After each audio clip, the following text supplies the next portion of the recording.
Hello, this is Rachel Cipriano coming to you again from Magnificent Resilience. I wanted to talk with you today about a quality of resilience that served me very well in life. Many of you may know that one of the reasons this brand is mine and why it resonates with me so strongly is that I had a rather colorful childhood and formative journey that gave me ample opportunities to exercise resilience. And you may also know that I'm the sole survivor of my family of origin. I had two brothers and my parents, they all preceded me in death.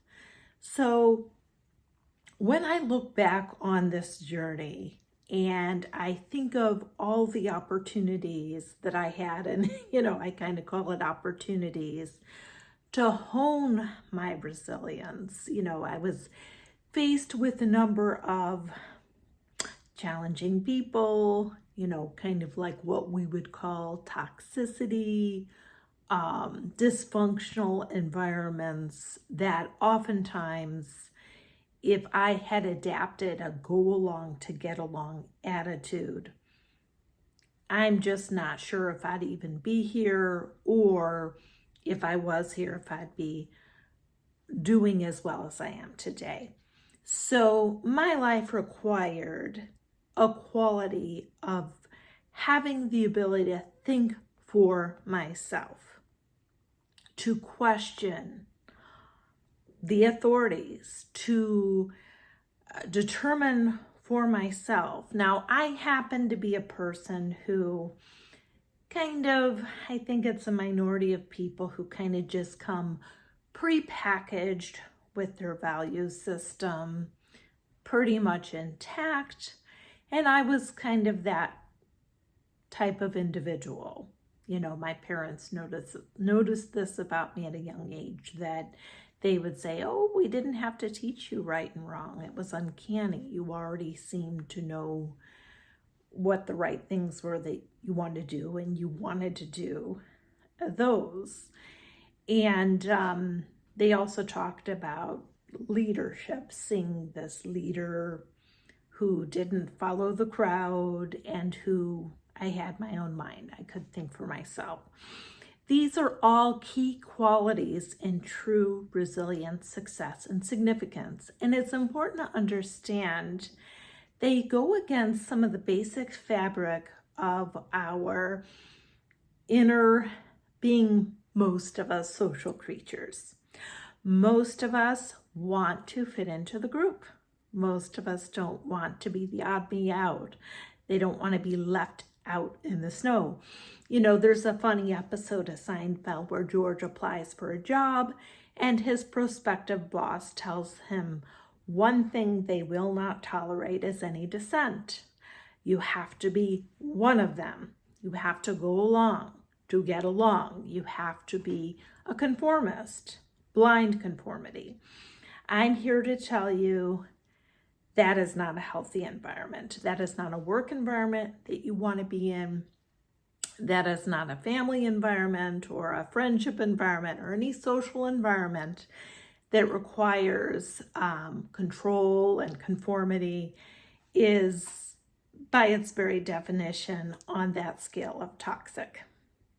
And so it's not as easy as you might think to kind of buck those norms, especially if it is a family situation or a work situation where you're depending upon your livelihood, or just social norms that may exist in the world that don't necessarily jibe with your inner value system. It's very difficult to challenge those, to think for yourself.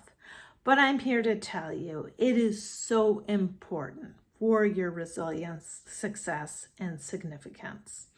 But I'm not going to sugarcoat it. It doesn't come without a cost. There will be blowback. There will be most likely some degree of rejection.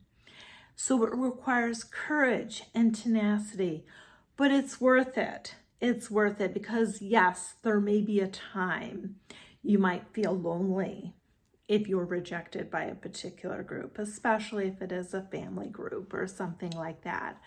But remember, if you put yourself at the premium and you determine that you can establish a life of health for yourself, of resilience, emotionally, mentally, physically, spiritually, and financially, then you're going to set your boundaries and find the people who will give you the freedom to make your own decisions that are right for you, that aren't going to dictate and require that you do everything prescribed to their specifications.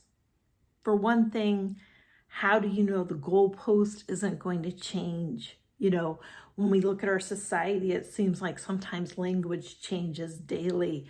Social norms are changing so quickly, you know, that we have to be willing to, if we're going to be resilient and successful, to stand our ground and be willing to sometimes pay that price, because life is full of trade-offs and opportunity costs.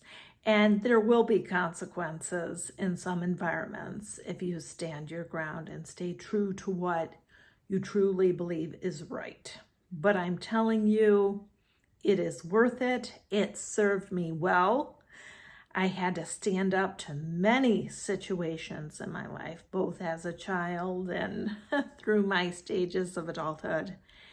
And I know I wouldn't be here today if I wasn't willing to pay those costs.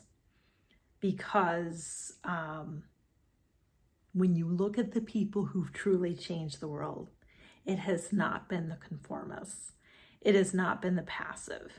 It has not been those people who have gone along to get along.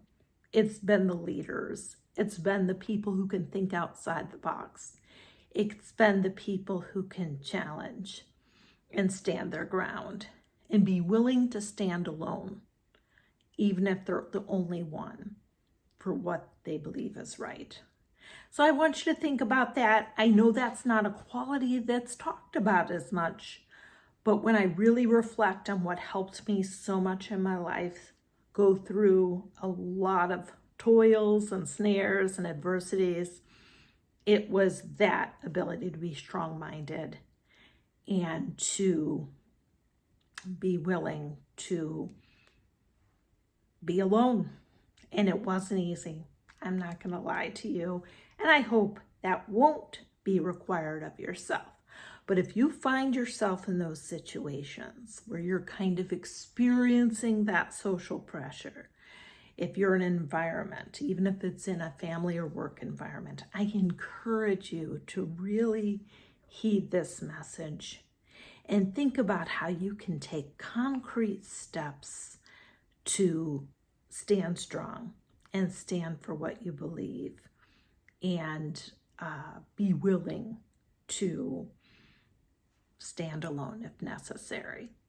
All right. Remember, there's light at the end of the tunnel. There's a life of resilience and greater success and significance if you're willing to go through maybe sometimes of a little bit waiting. All right, Rachel Cipriano with Magnificent Resilience. Please like, share, and subscribe if this message would be beneficial to you or someone else. And keep on keeping on.